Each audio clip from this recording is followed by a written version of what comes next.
All right, welcome out to the Gridiron 64 podcast, where today we're coming not live, but we're going through Skype. Everybody's in their house relaxing today. Last night we did our first live predictions for the Texas High School football playoffs.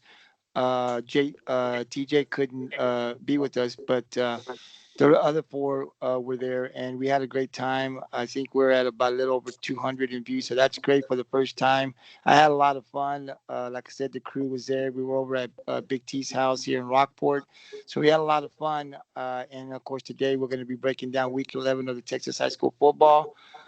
We have, I think, 20, 21 games. So, like I said, we're on Skype, and then tomorrow we'll be going back live at around 7:30 or so.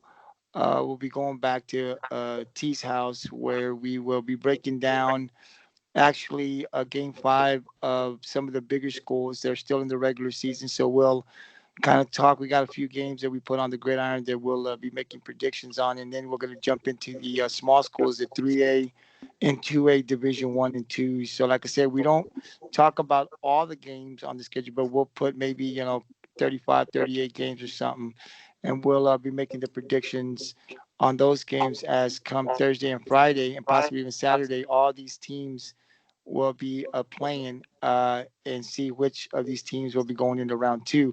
I do know, guys, that there have been some teams. I've gotten some notifications today that some teams will not be playing round one. I know Cal Allen being one that they canceled their game due to I think the other team having COVID. So I'll have to get on and see what other teams have canceled out, see if they were on the gridiron. But we're gonna go ahead and break down Week 11 right now. So the guys, Tony, how you doing today? Doing all right, man. Johnny, Doing good. Ingleside crew, TJ. How's it going, guys? Long time no see. Sorry I didn't get to make it yesterday because I went out to the deer lease. It's deer season. Us deer hunters, we're avid about it. Didn't get that 8-pointer that I wanted, but I got the crew here, so that's better than nothing. Seth. Oh, doing great tonight, Gabriel. I'm ready to get this rolling after, last night was a great first time we went live, and I enjoyed it, and ready to go on to it tomorrow night. Yes, sir. Yes, sir. I hear that. So let's go ahead and get started with game one on the gridiron breakdown. We had Flower Bluff going and playing the Moody Trojans. This was played at Cabinets Complex. No surprise here. Flower Bluff takes a huge win, 54-7. So TJ, I'll go to you first. Your thoughts on Flower Bluff's big win over Moody? Oh, what else do I need to say about Flower Bluff's defense? They're the best defense in that district. Like I said earlier in the podcast a couple days ago, and I knew Moody they're not as skilled as Flower Bluff, and I knew Flower Bluff would just hold them down. And you gotta watch out for Flower Bluff this year, man. They could be the ones that might get vets, not Victoria West. Um, Seth, it does appear like Flower Bluff is getting stronger. 54-7. Seth, this was a Moody team that I didn't think could be Flower Bluff, but they had some weapons. They can score on you, so it seems like Flower Bluff came very focused, and they beat a pretty decent Moody team, 54-7. Your thoughts on the game? Yeah, I mean, honestly, realistically, this ain't a surprise. I mean, Flower Bluff's been getting stronger week in, week out this year, and they're gearing up to try to win a district championship here pretty soon. And it's going to be a tough one when they have to take on Vets here in a few weeks, and we'll see what happens when that comes around. But hats off to them, big win, and they're gearing up for not just district for the playoffs as well. Hey Johnny, so you're on the gridiron. You hear everybody talking already, hyping up that big old game between Flower Bluff and Vets. But you've been a guy that said, "Hey, don't count out West." Everybody's counting out Victoria West. So, what was your thoughts on this Flower Bluff? They got a huge win over a pretty decent Moody team. Yeah, they did have a huge, huge win. I mean, this game was over at halftime pretty much. It was 42-0 at the half. So, um, TJ was saying about how great their defense is. Hey, to Moody, they only gave up negative 14 yards rushing. So that's very impressive right there. I think that's the first negative I came across. I go into these stats a lot, and I don't think all season I ever ran into a negative yards rushing on any defense. And this season, in my searches, but Flower Bluff, it's for real. Their defense is for real, and Moody really hasn't been the pushover team this year. So, that was very impressive by Flower Bluff on this one.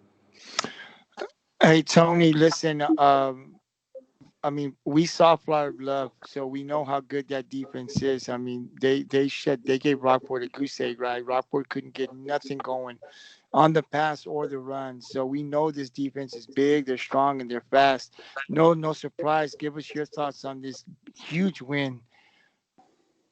Um, well, I mean, like I said, I think, and I'm not trying to count uh Veterans Memorial out because we said that we think they might be the best team in South Texas in all classifications. But man, I think that Flower Bluff has a chance to do something against them. They control the clock with the pass, and I mean with the run. And Veterans Memorial is a passing team, so it'd be interesting to see how that game goes if Flower Bluff could keep the ball in their hands. Uh, but I mean, overall, it was not a surprise that the score was so lopsided. Flower Bluff was supposed to win that game, and they went out there and they did. So that's up to them. Uh, Hey, listen, guys. I thought that I didn't give Moody a chance to win this game, but I thought they'd score 21 points or more on them because just they had some explosiveness to this offense, and I'm very impressed that Flower Bluff, like I said, a decent Moody team, only let them go 7 points. You heard the yardage. Johnny just kind of broke down what the yardage Yeah. was. This is very impressive, and I have to agree. I was one that said that I thought that. Veterans Memorial is probably the best football team in South Texas, and I still think that is. But with a game like this, Like I gotta agree with this, Tony. I I gotta agree I with Tony. I, I think that you know Flower Bluff, they've got a chance to be vets. They really do, and they've got this running back Miles that that's why they have him there. So there is a pathway I see that Flower Bluff could be vets. It's going to be a really good game when they meet up here. I don't know if they meet up next week or the week after, but and then they The still got 19th. Victoria West, so it's going to come down. It's going to be good the next 2 weeks in this district. So great win for the Flower Bluff Hornets. Game two on the gridiron breakdown. You have the number 10 team, the CC Veterans Memorial Eagles, who played the Carroll Tigers. Vets takes the win 38-0. Seth, I'll start with you. I mean, like you were just explaining, Gabriel. This is probably the best team in South Texas in all classifications, and it's no surprise here. I mean, we all know how Carroll is. Carroll had an impressive win against Ray this year, but that's about it. But this is not a shocker to me. Vets should be blowing out teams like this for sure. But they should have. I thought that they should have scored at least one more time. I thought they should have put forward at least 40 on them. But hats off to them. And of course, they're getting ready for Flower Bluff in a few weeks to cement their district championship season and get a top seed in the playoffs. No surprise here, Johnny, but man, that Vets Flower Bluff is going to be something to watch, man. Your thoughts? Yeah, they're both showing their defenses right now. I mean, we know how their offense can be explosive. We're very powerful, but hey, the vets are showing their defense too by having this shutout. And Carroll only spread it out at 113 total yards on the entire game. So 113 total, that's very impressive by their defense too. So that will be a good matchup for the vets and Bluff. Hey Johnny, let me ask you something. Does defense still win championships in I've always today's? I've always been that way. I've always I've been that always way. been that. But I'm also very, very, very on about special teams too. Special teams sets up Mhm. your offense. Yes. Uh, Tony, your thoughts on this game? Well, I'm just gonna really make a comment real quick on what you just asked about does defense win championships? I tell you right now, I think Miller's gonna find out early that defense wins playoff games because they're going into the playoffs with no defense. So Miller's really gonna have to figure it out because they've been giving up a lot of points. They've been scoring a lot of points, but they've been giving up a lot of points. As far as this game, I mean, I'm not sure if Vets even played their starters with that score because I mean, they're a team that could score 50 and 60 points. I mean, they did it against Miller. So if they didn't, and those guys got to play and get ready for the playoffs. But the Vets were supposed to win that game. Carroll got to win. Hats off to them for getting a win after the last 3 years. So if that's the only win they get, that's the only win they get. But they weren't going to get this one against the Vets one way or another. Yeah, great win for Veterans Memorial as we look the next 2 weeks. These three teams, I believe, if I don't have it wrong, so the next you got West, Flower Bluff, and Flower Bluff, West, and Vets that still all got to play. Am I correct in saying that? Mm-hmm. Yes. Wow. They also Wow. don't So take so what I'm looking at for Veterans Memorial, they Same. have a bye they have a bye week this week, right? They Mm-hmm. got to play Flower Bluff next, and after that, they got to play West, Victoria West. So really, this is a big test for CC Vets if you really look at it. And my thoughts on the game, it was no surprise for me. I knew Veterans Memorial. They're a good passing offense. They're just a good overall offense. Really, I'm looking forward to this Flower Bluff and Veterans Memorial game because to me, it's the number one defense in district, the number one defense or number one offense in district. You got Flower Bluff, the number one defense in that district, and Veterans Memorial, that number one offense. But like what Johnny says every week that we talk, don't count out Victoria West because they got a chip on their shoulder. They're saying, "Oh, well, y'all think we're the third best team? Well, guess what? We're gonna come after y'all." So I look forward to these three monsters facing each other. Well, uh, man, it's yeah, and look, guys, let's take Flower Bluff and Vets, right? So I would anticipate it's going to be because of the pandemic, it won't be as crowded. But like when I think it was last year that you had Miller and Vets playing, right? You had over 10,000 people, I think, or something like that out um, at Miller at Buck Stadium. So this is kind of like the way this Flower Bluff and Vic, Flower Bluff and Vets team's gonna. I think it's gonna come down to that. It's gonna be a defensive struggle. I don't anticipate it's gonna be a high scoring game, but we'll talk more about that. When we predict I that game here I in a tell you week or two. what, the rushing game for Flower Bluff and CC Vets, they're pretty darn close. Flower Bluff's at 206.2 yards per game, and CC Vets they're 209.5. But you look at the passing game, Flower Bluff's at 237, and then you got CC Vets that passing game that I was talking about 247 and a half. That's almost 250 right there a game. And then you got total yardage, they're neck and neck right there. So you got two good offenses going at it. Uh, defensively, I am kind of surprised about these numbers per game. Uh, Vets gets 2.7 a game, whereas Flower Bluff they only get half a sack a game, but they're they're pretty much even. They Flower Bluff gets 36.5 a game, and CC Vets gets 36.2 a game.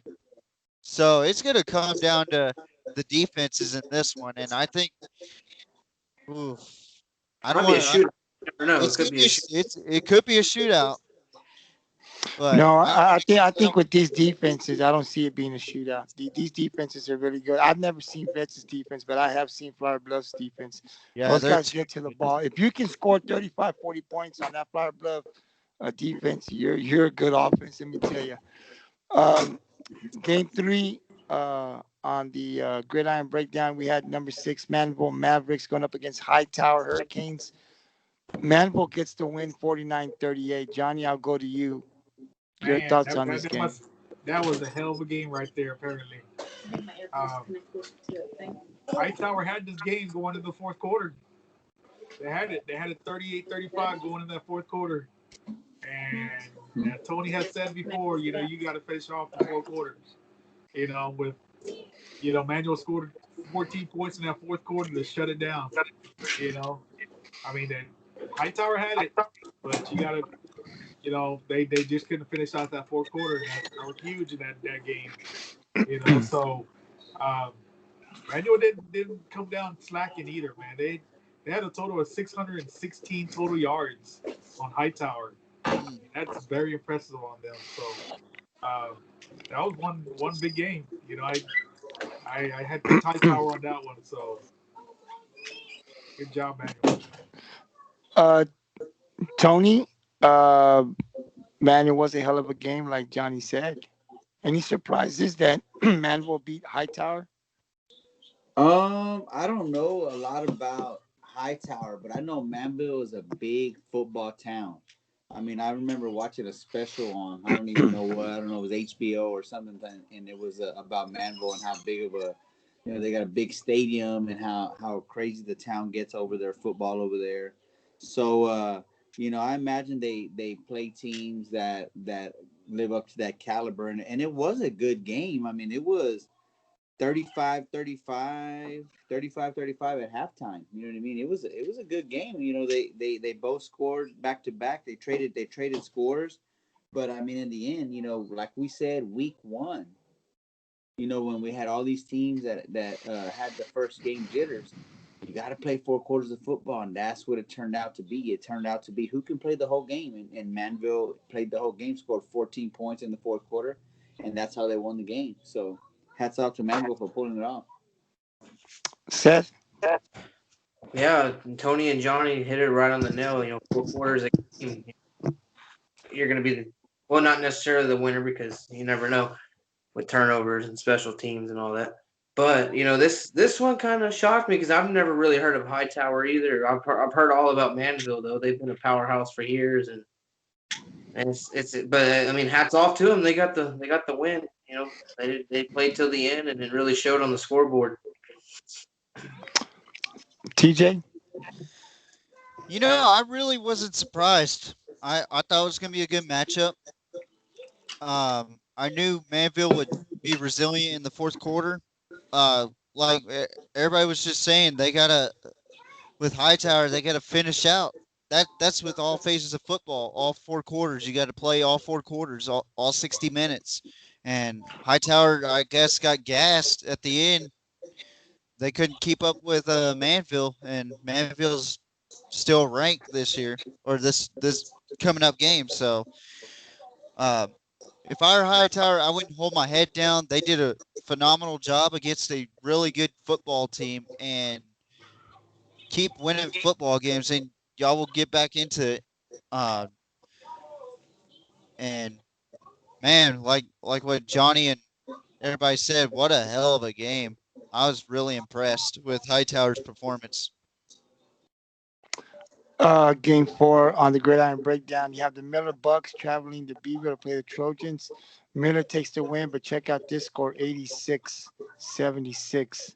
Tony, what's your thoughts on this game?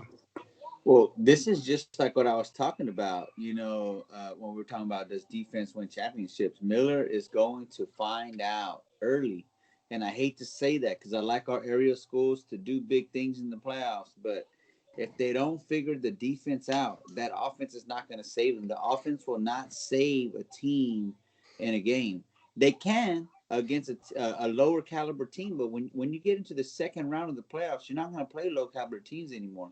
The defense needs to show out, and Miller cannot continue to win football games by scoring more and more points if they're allowing more and more points. So they're going to have to figure that out. Big win for them. Hats off to the Bucks for scoring 86 points. That's a milestone in itself. But defensively, they need to tighten the screws and they need to figure it out because next week it's the real deal. You win and you're in. You lose and you're out. TJ? I was really upset with the score, and that's just me being a defensive player, a defensive minded player. Like, good job on Miller's offense. Good job on Allen or Beeville's offense for fighting back. I thought it was going to be a blowout in this game, but I forgot about Miller's defense. They have been ghosted every game, almost every game, except for TM. That's a one game that they didn't ghost at, and this game they didn't. They weren't even in the game. There was just good grief. I was really upset with the score because you got a Miller Bucks team that has struggled with the defense throughout the entire year. It proved it against Rockport. It proved like like what Tony was saying. Miller's gonna find out real quick about defense because you're facing a really high-powered run defense from LaFeria. They're about the same as Beeville, and you can't always rely on your offense to score 86 points in a game. So with Miller's defense, they got to snap out of it or they're going to be out early. And I hate to say it because I love the Miller Bucks culture over there. I love what they've been doing, but they got to get their heads out of their rear ends if they want to play some good defense. Hats off to Beeville for fighting back after a struggling season. Uh, I hope that they get better as things get by, and hopefully during 2 days next year we can go to Beeville and see the talent up there. And they got talent. They always have talent in Beeville, and they have a really good head coach over there too. So I don't see Beeville being 2-8 this year. I think they bounce back next year. But Miller, fix your defense for playoffs. That is all I gotta say. Seth? Yeah, pretty much everybody hit it right on the nail. You know, Miller's defense has been the real Achilles heel for them over the past few. Well, I wouldn't even say the past few weeks. I'd probably say all season. I mean, this one kind of shocked me too. I didn't expect this to be a shootout. I expected the Miller to actually handle them pretty well, but it kind of shocked me. And hats off to Beeville's offense. 76 points, that ain't bad when you're playing a Miller team like that. And who knows that? I mean, who would have thought they would even score that many points in the first place? But hats off to them. And like everybody else said, Miller's got to get that defense ready for the first round of the playoffs. Johnny? Man. I guess I could say the positive first. Then I'll go to the negative. Yeah, go ahead. Very impressive by Miller. Scoring at 86 points. They had 702 total yards, and for once they had a rushing game going. They had 460 yards rushing. So that's something different than their passing. Their highlights showed a lot of passing, but when I saw the totals, it was like very impressive having 460 yards rushing by Miller. But now to the negative side of this, you score 86 points. You thought that the team was you got blown out. This game was kind of close when they got to the 60s and 70s. Miller never had that huge, pull away lead, to the very end. So when you're scored in the 70s and you're thinking you're pretty well blown out, but you're actually keeping up with Miller, you know, I think it was like something like 73-67 or something like that at one time. Um, Yeah. So it was still close. It was there for Vivo.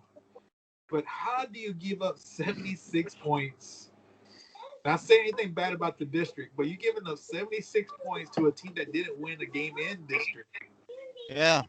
You know, that you're going to go compete against other teams in the state with that, and that's poor. I mean, you gave up 596 total yards. That's not good. It's And mind boggling. I was just saying about how big I am about special teams. Hmm. Bevo scored a touchdown on 98-yard kickoff return. So I'm pretty sure they had a lot of chances to do it, but still, uh, that's gonna hurt them. You got and dude, if you look at the highlights of that game on both sides of the field, it was just disgusting on the defense. It was Yeah. disgusting. I mean, you could see how the defensive backs weren't even trying. I mean, they were just. I mean, no hustle, no whatsoever. They might have been tired. I can understand that, but there was no hustle in that. I mean, I'm sorry.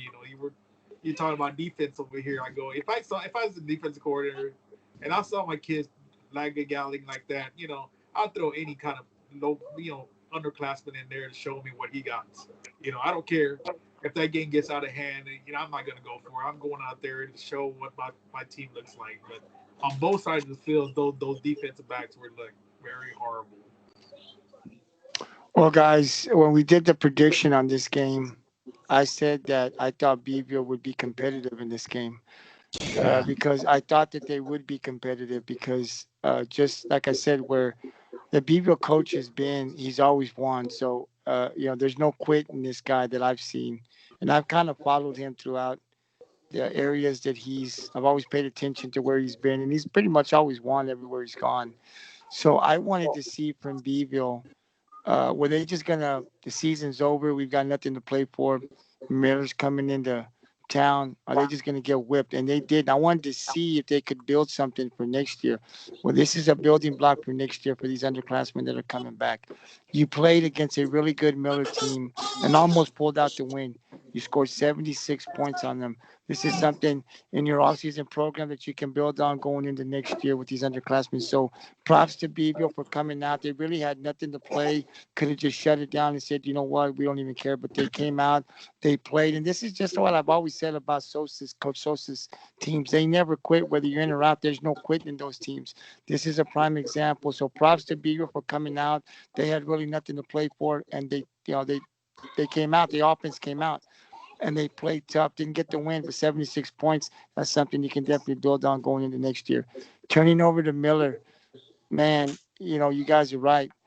Um, they've got probably the best quarterback in South Texas, right?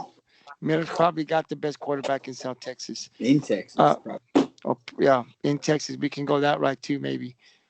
Um, and it's sad that I think as much as I watched high school, it's once in a great moon that a quarterback like this falls into your lap. This guy is not even from Texas.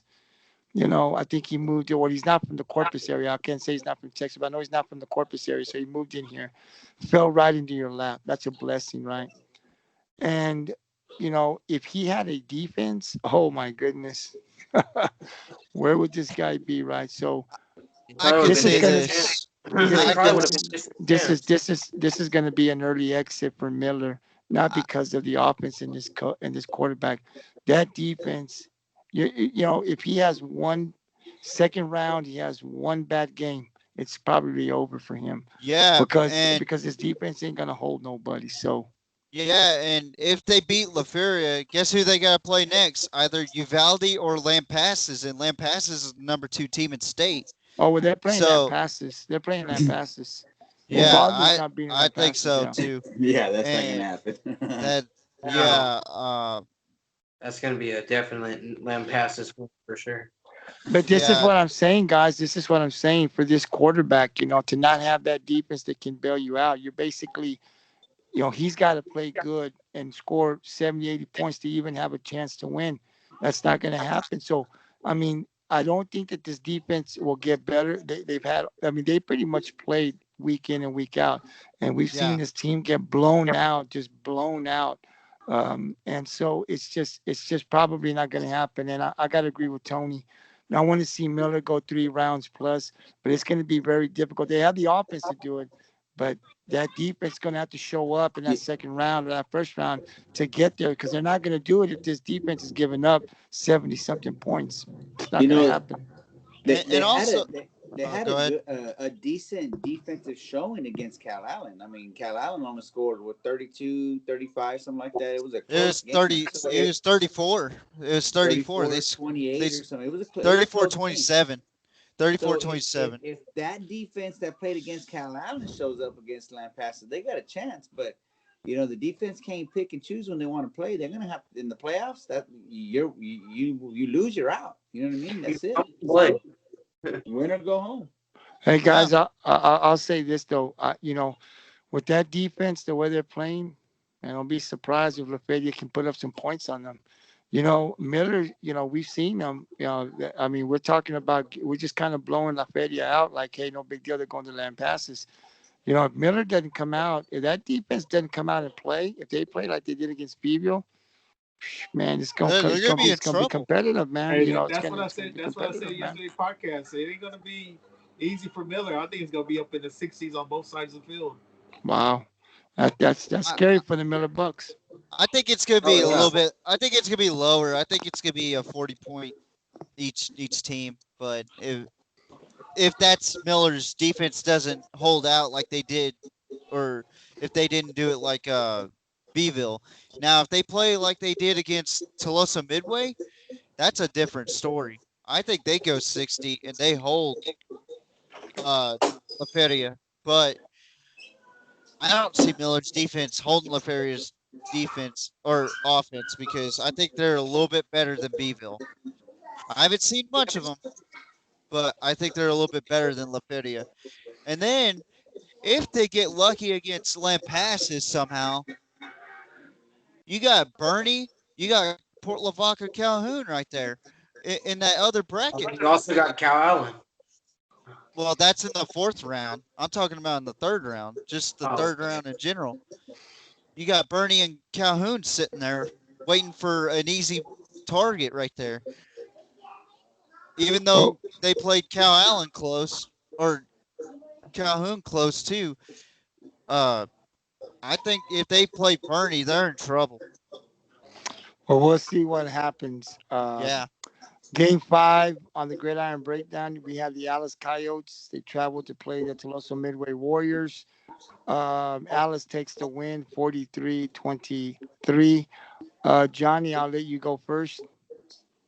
Um, I wasn't I wasn't shocked about this. I wasn't too shocked about this. I don't think TM was gonna pull it off against Alice. Just Yeah. too much tradition in Alice on this one. Uh, Now TM did give Alice a little scare. I mean, TM had that lead 16-6 at the half. So TM came out with that playoff atmosphere. They wanted to get in, but they just couldn't finish off for Alice. Alice turned it up in that second half. So, hey, good job by TM. Still holding that. You had that lead 16-6, but as a playoff team, you can't go into it not finishing off the game like that. Seth, yeah. This was actually I actually had this game close, but I'm gonna say hats off to Alice because coming into this game they didn't play for 2 weeks. They had COVID issues, and Yeah. you come out and you play TM like this, you beat them that. That's pretty impressive coming off and not playing for 2 weeks in a row. And I'm just gonna say hats off to Alice because they played pretty well. Tony. Yeah, I picked Toloso Midway, but I talked earlier in the season about how good of a team I think Alice is. Alice is always competitive every year. They've never been dominant in their district, but they've always been in a tough district. Always with Cal Allen and then the big super district last year, the 5A district last year. But they've always been competitive. Rockport's played them a few times in the preseason and haven't been able to beat them. So they're competitive team. Now I didn't know what kind of Alice team they had this year because they hadn't played a lot of games, And the only reason I had picked Tuloso Midway is because, man, they hadn't been in the playoffs in a long time, and they had a chance. All they had to do was win that game. They were in, and they didn't. But in the back of my mind, I thought Alice would win the game. I was just rooting for Tuloso Midway. So hats off to Alice for getting into the playoffs. After all the things they've been through over there at that school. TJ? Like everybody said, hats off to Alice. They had a short season due to COVID reasons, and they showed how resilient they were. I had a little bit of trouble picking this game because it was hard to choose for me. I didn't know who I thought was going to win, so I went with TM based off of the schedule that they played, the length of their schedule. But Alice proved to me that it don't matter how short the schedule is, they're going to play ball no matter what. And they have a rich history of playing football, so it doesn't surprise me that they won this game either. So hats off to Alice, and heartbreaking loss for Tolosa Midway. I see them getting better next year, just like Beeville. I think it's going to be a stronger district next year, and I look forward to seeing this district as well. I still want to know what their playoff drought is. We're gonna have to take a look at that. I got it right here. Now So, I think yeah, it was 11 years ago when the last time they made the playoffs. oh, you're talking about the last time they made the playoffs. I'm I think sorry. it was 11 years. I think I read that up on an article leading up to this game. Well, guys, Alice, listen, we did the predictions for round one of the playoffs, and some of us predict that Alice will be in round two. So this is very impressive for a team that had a few games in the regular season. They beat a Toloso Midway team to get into the playoffs. And then some of us think on the gridiron that they may even be able to get past round one and go into round two. So if they can win their first playoff game and get into round two, this is very impressive for an Alice team that really hasn't even started to roll yet. It's like Tony said. I think it was we don't really know anything about Alice or Johnny said it because we haven't seen these guys play but about every week. So, Yeah. in a bad season that they're having because of COVID and haven't been able to play, they're having a pretty successful season up to this point, aren't they? So we'll just see what happens after playoff, after the first round playoffs. We'll see where Alice sits. Game 6 on the gridiron breakdown. This is probably the game of the week. It was number 4 Cal Allen Wildcats traveling to number 3 Calhoun Sandcrabs. Let me see. Let me take a look. Who do I want to go first on this one? Let me see. You know what? You know what? You know what? You know what? I'm gonna let TJ go. You go ahead, TJ. You go first. Who do you got? What happened here? Wait, first of all, who did you pick, TJ? I had to go with the Sand Crabs, Okay. I had to go with them. I had to go with the underdogs, All But right. The underdogs. yeah, Underdog. Well, yeah. tell us what happened, TJ, to your Sandcrabs. What happened? Their defense got outplayed. Phil Danaher.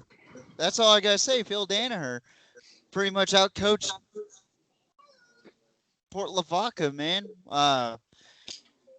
His team came to play, and I'm not saying that Port Lavaca didn't show up. I'm just saying that you got a really experienced coach. You got an experienced team that is resilient after losing big the first two out of the 3 games of the first season or first of the season. And they're on a roll. And Port Lavaca, they lost to the same Waco La Vega team that Cal Allen faced, and I thought it would be closer. I thought it would have been a real low scoring game. It was low scoring for Port Lavaca, but I think Port Lavaca relied on their defense a little too much in that game, and Cal Allen was able to stop that run game against Port Lavaca, and they were able to score points off of that. And hats off to Cal Allen. Hats off to Phil Danaher for winning district right there in Port Lavaca. That's a tough place to play too, especially playing in Port Lavaca.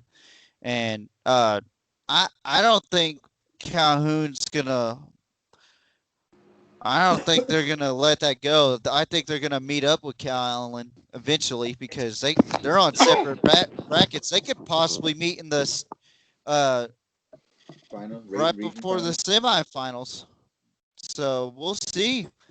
I'm excited about these playoffs. I don't know because there's some pretty good looking matchups that I see right now in these playoffs with this district that Cal Allen, Port Lavaca, and Miller and Alice are in. But Hey, like I said, hats off to Cal Allen, man. They did a good job. hey, Seth, who did you pick? I also picked Port Lavaca. What hap- What happened? You gotta do the sand crab, dude. You gotta do the sand crab. Tell us I what can't happened do in it, that man. match. What I what what did you see? mean, Was straight up in this one, I really don't know what happened, man. Their defense just didn't show up. To me, that's what it seemed like. Their defense really didn't show up in this game, but and I think they got him. I seriously think they got embarrassed by Cal Allen, honestly. Phil Dan, but you have to go back. But you have to go back. Like TJ said, the key to this game was Phil Danaher. That guy's been around, high school, Texas, not even just high school football, Texas high school football for decades. That guy has seen it all. He's done it all.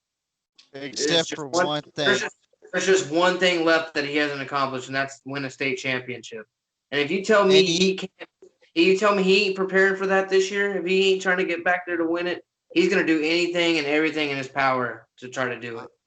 And I'm sure he's I think that was when it came down to it. I think that was the key to this game for Cal Allen winning this one. I think it was just Phil Danaher's his brain up here, and he just knows he's seen it all. He knows probably how to run. Maybe who knows so many offenses he's probably run in his coaching career. You know. I've uh I have a I have a really big feeling that he's got lampasses in the back of his head too. That's a threat to his semifinal run. And if he even gets to the semifinals, you got El Campo, you got Kilgore, you got all these teams, Huffman Hargrave, you got Palestine, you got Stafford, you got Needville, Houston Fur. There's a lot of good teams in Region 3 that they still have to play against to get to the state championship.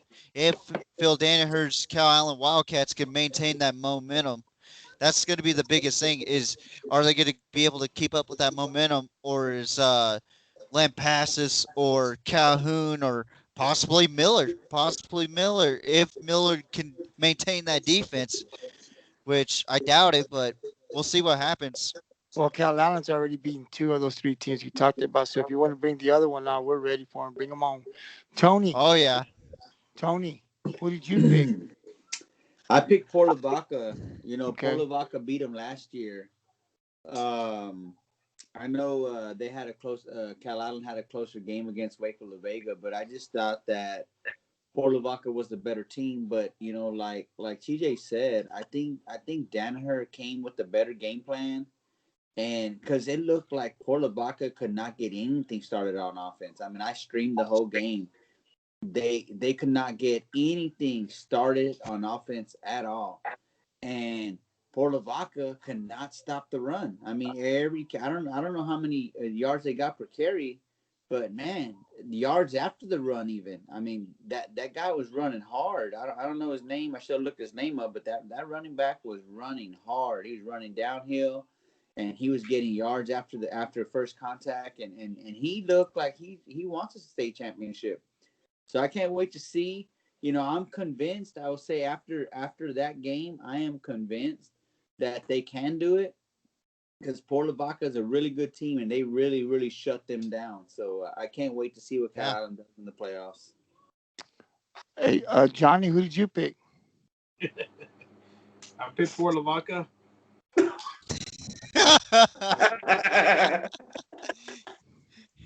Hey, Tony. uh, Tony.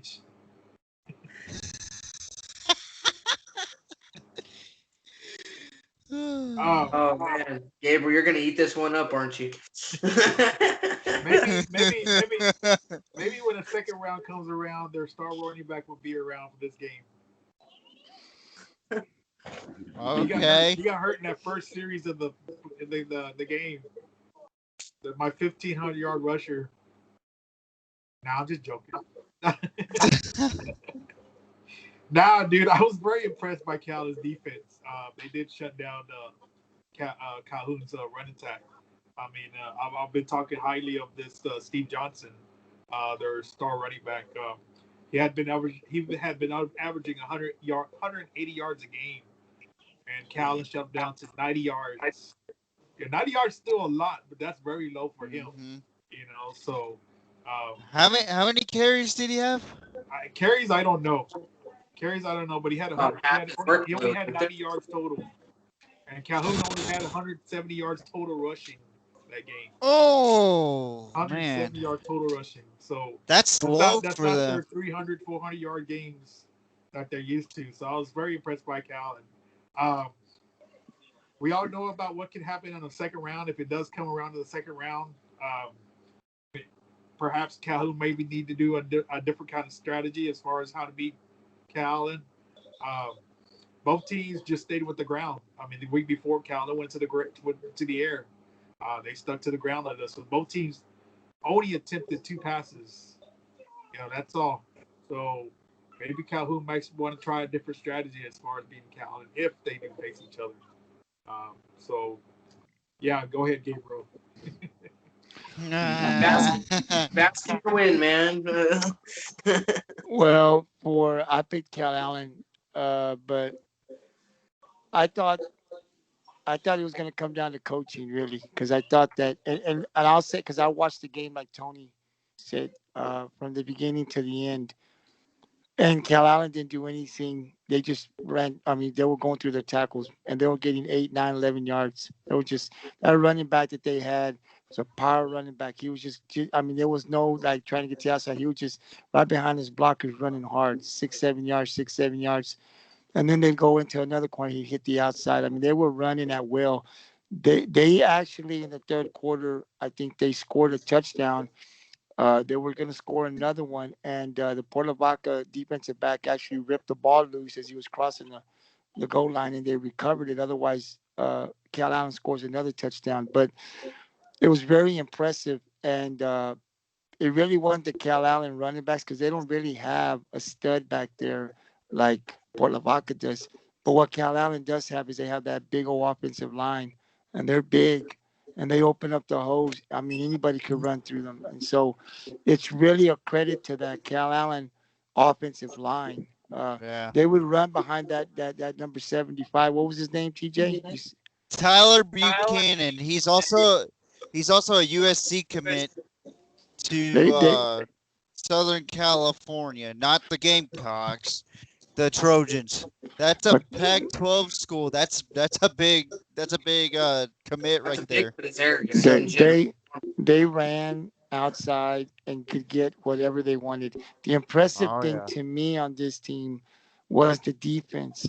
And I think that's where that defensive coordinator had a great plan because anything that Calhoun wanted to do, that defense was there and they were swarming to the ball. These guys had no chance to do anything for 4 quarters. That defense was they were just there. Every now and then they would break a little 17-yarder, but it was every now and then. For the most part, they shut down Yeah. that Calhoun offense. And I'll tell you this, and this is where I think Cal Allen has an advantage over Lampasas, is because Phil Danaher and those assistants have been around together for so long. They have years. Their defense and offensive coordinators have been there for years. So they know what they want to do and they know how to prepare their teams. This is the advantage that Cal Allen has over a lot of these other schools. May not have Yeah. the talent, but they have that coaching and the preparation week leading up to this game. You got to remember, Calhoun had 2 weeks to prepare for Cal Allen. And this is what they came up with. 2 weeks you were preparing and practicing to beat Cal Allen. And this is what you came up with. That right there tells you the coaching that Bill Danaher has and his assistants. It's just not Danaher. It's the defense and how they're able, and they know their talent, and they put these guys in a position to win. So great game uh, from the Wildcats. I was really, really impressed with the defense. I didn't think they could hold Calhoun to just a touchdown and under 200 yards. I'll tell you this, though. That being said, this Calhoun team is not out of it by any means. This is Oh something they'll no. look back in. They still got these backs. They'll make some adjustments. They have a good coach out there as well. And we'll see what happens. And if these two teams meet again next time around, might be closer, and Calhoun might be able to pull it out. So if they meet again, I think the advantage, although I'll still go for Cal Allen, but I think Port Lavaca will have a huge advantage over Cal Allen if these guys are to meet again. Number Yeah. 6, I'm sorry, go ahead. Oh, I was gonna say if Waco La Vega was to play Cal Allen this time around, it would have been a different story. Yeah, I think so. Uh, Next, game oh, go seven. ahead. Game 7 on the Gridiron Breakdown, we had Canyon Lake Hawks at Burnett Bulldogs. 28-16 Canyon Lake. Johnny? I had picked Canyon Lake on this one. It looked like it was a pretty good defensive game. I mean, they both barely only have just over 200 yards total yards. I mean, just Canyon Lake took it off in the second half. I mean, they outscored them 21-6. So I again, as Tony always said, that second half is huge. You play in all the fourth quarters. So hats off to Canyon Lake. Tony, how good is Canyon Lake? Well, I know we talked about this yesterday when we were making predictions for the playoffs. I mean, Canyon Lake, they had a really close game against Lampasas. I think it was like a 6 point game margin. Lampasas ended up winning, but I mean when you can Yeah. lose to Lampasas by 6 or 7 or under 10 points, that says a lot about how good of a team you are. Canyon Lake has lost some other games, but to some pretty good schools.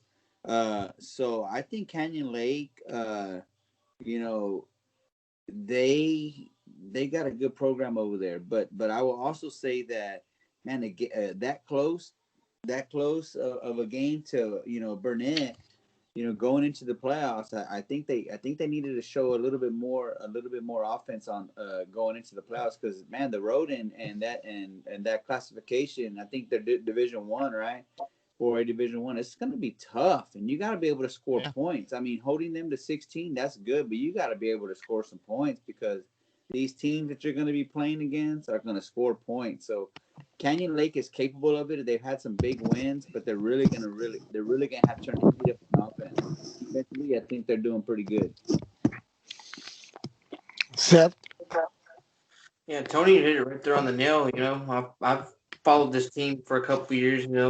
My brother used to lived up there, and they were a pretty tough team then. They were competing with Wimberley every year, and but like Tony said, they got to come and play. They got to put some points on the board. It's a tough Division 1, 4A classification playoff schedule, and there's some good teams in there. And if you don't come ready to play 4 quarters, then it's going to be tough to win a playoff game. Yeah, but hats off to them for getting a win over a pretty tough Burnett team. TJ? Here's the teams that Canyon Lake lost to: Wimberley, Jerrington, Blanco by 1 point, Lampasas by 6, 40-34. This team is a competitive football team, and I don't see any different from when they play Lavernia this upcoming week. Burnett, they're a competitive football team. That district is just a competitive atmosphere. They got Lampasas, Burnett, Fredericksburg, uh, Austin, LBJ. Yeah, That's a tough district to play in. And like Seth said, you got to come in prepared for that district. You gotta go up on the grind. And I followed a little bit of Canyon Lake as well because Seth's little brother played on there too. And they've always been competitive, whether if they've gone 0-10 or 7-3 or 6-4. They've always been competitive.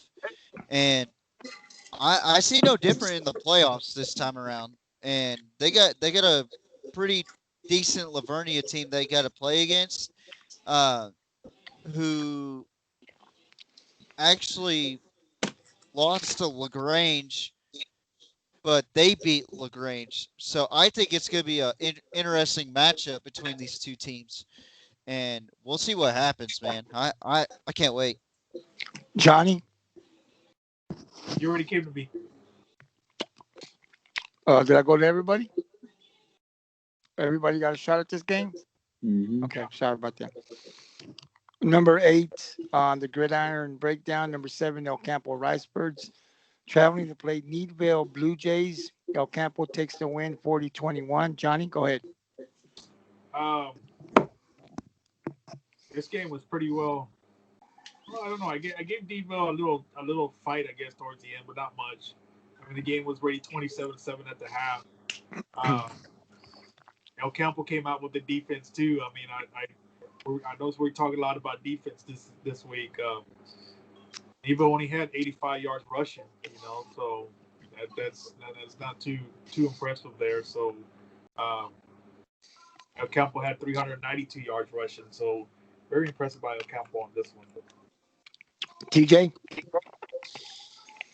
Yeah, El Campo's always been that tough gridiron team that has always been like me and Seth played him in the third round. His junior Junior year year. and my in my sophomore year, and they they had a number 6. He was a tight end. He was 6'6", 235 pounds, if I'm not mistaken. Am I correct, He was Seth? a big boy. Yeah, that dude was huge. But their running back was huge too. Yeah, and they're corn fed boys over there. They love their football over there. They got the name Ricebirds for a reason. They eat rice all the time and they get bulky every time, just like their mascot. But Needville, they're always a competitive team too. Like I said about Canyon Lake, it don't matter what their record is. They're always gonna be competitive. It's just that El Campo just has that better or they have the more skilled players uh than what Needville has to offer. Hats off to Needville for keeping up with the fight, but at the end of the day, if you're gonna keep up with El Campo, you gotta fight till the end, and that's not what happened for Needville. They didn't fight until the end. Seth? Yeah, like TJ just said, El Campo has always been a competitive team. I remember, well, when we played them that year, they had dropped down from. Well, this is back when we were in. Everybody was in 3A, and they had dropped from 4A the year before, and they joined 3A. And of course, we played them in the 3A Division One playoffs. But they've always Yep. been. El Campo's always been a powerhouse team. No matter what. And actually, to tell you the truth, that year they went to state and lost to Stephenville. That we played the team that Actually, went to they state. they actually played against Carthage and lost in the semifinals that year. Did they? No, they beat Yeah, Carthage that year.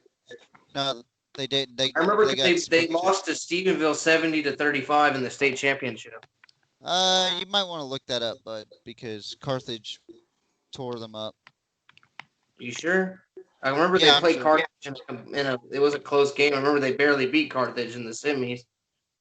No, that's not what But happened. I don't know. We'll debate that another time. But they've always been competitive. They've always been a competitive team, and both these teams are competitive. Neville's just as competitive as they are, like TJ said. And I think both these teams are going to get to the second round for sure. I'm not, but El Campo will probably be farther into the playoffs. I think this is a team that can make a state title run when it's all said and done. So you think this team, El Campo, you're going to go out and say that you think I'm not saying El they're going to win state, but I'm thinking they can make a state title. Thinking right. they can. Now, they're a good team. Tony? Well, I'll say this. I'm looking at some stats right now, and El Campo has 2,000-yard rushers. And if you're blessed, if you're a team that's blessed with 2,000-yard rushers, then, I mean, you got a lot of things going for you, and I think Seth is correct. They can make a run. 4A Division One is tough. The road is tough to get there, but they definitely got the the talent to get there and to make a run. I don't know if they'll make it to state because it's tough. But I mean, you got two running backs averaging 140 yards a game, both in the same game. That's pretty damn good. So I picked El Campo to win this game. Needville is competitive, but I mean we've seen El Campo. We saw El Campo last year. We know what their running game is about. So I knew El Campo was going to win that game.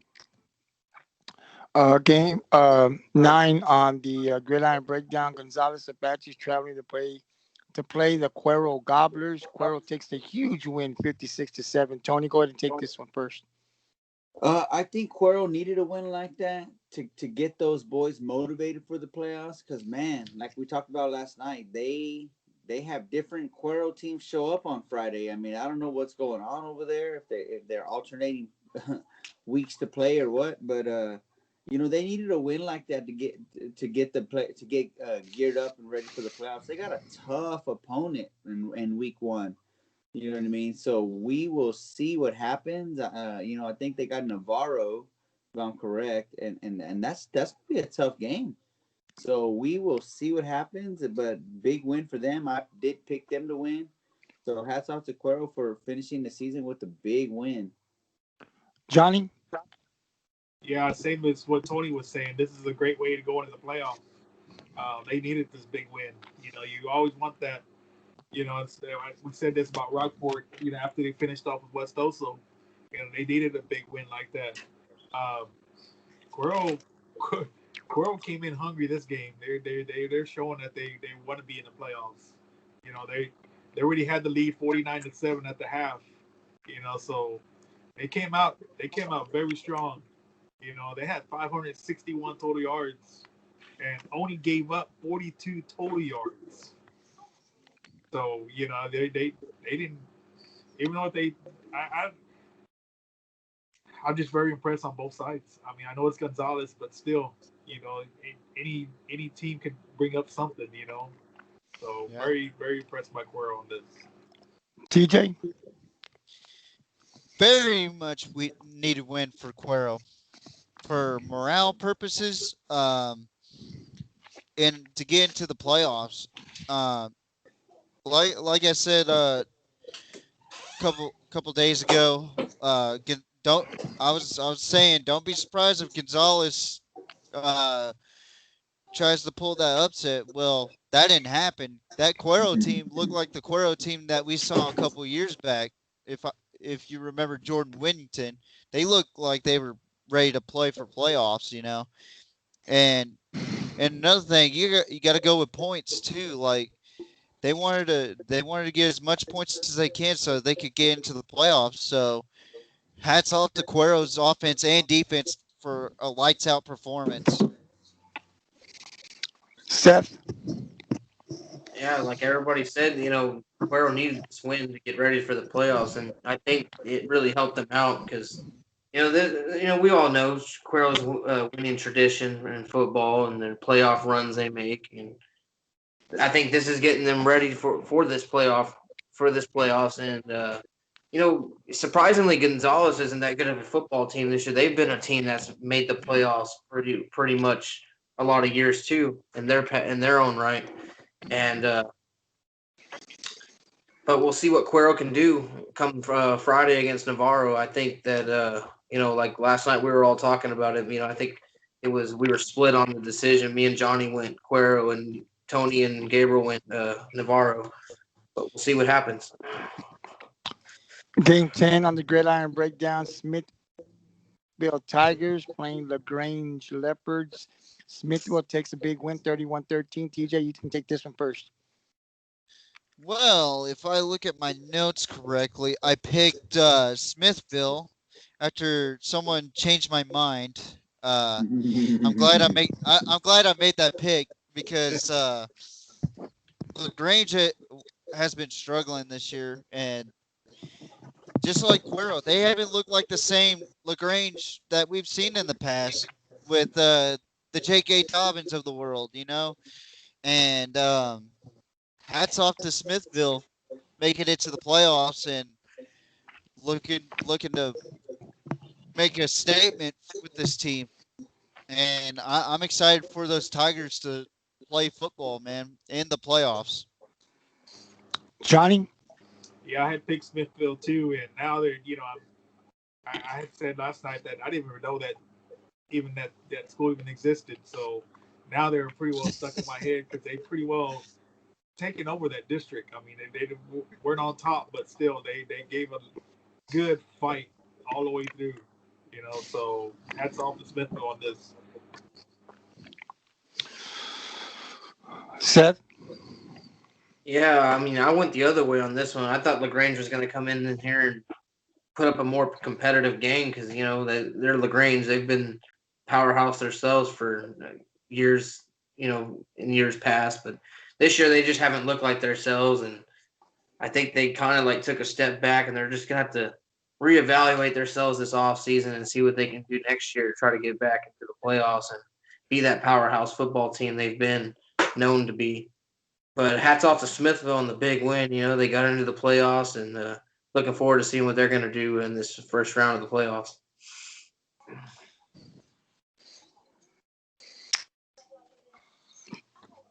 Tony? Yeah, Smithville. This one was a hard one for me to pick just because Lagrange has kind of had a season like Cuero. They won some games that like they lost some games I thought they should have won, and then they won some games I thought I don't know if they're gonna win. You know what I mean? They beat Lavernia, and Lavernia's a good football team. And I was like, man, maybe Lagrange just got a little bit of spark in them still, and that was early in the season, but really did not finish the season off that way. So that's why I went with Smithville. So we'll see what happens. Smithville's gonna be in the playoffs. Hats off to them for making it in. Barely squeaking in. So good game. Good game overall. I wish the Grange would have been a little bit more competitive, but that is a tough district. We talked about that 2 weeks ago. Really, really tough district. Try to make the playoffs in. Oh yeah. Number 11 on the Gridiron Breakdown, Gideon's Buffaloes playing Navasota Rattlers. Navasota takes the win, the slight win, 37-35. Johnny? I had beginnings on this one. I really didn't think Navasota was going to win this one. Really, just going by the Coral game.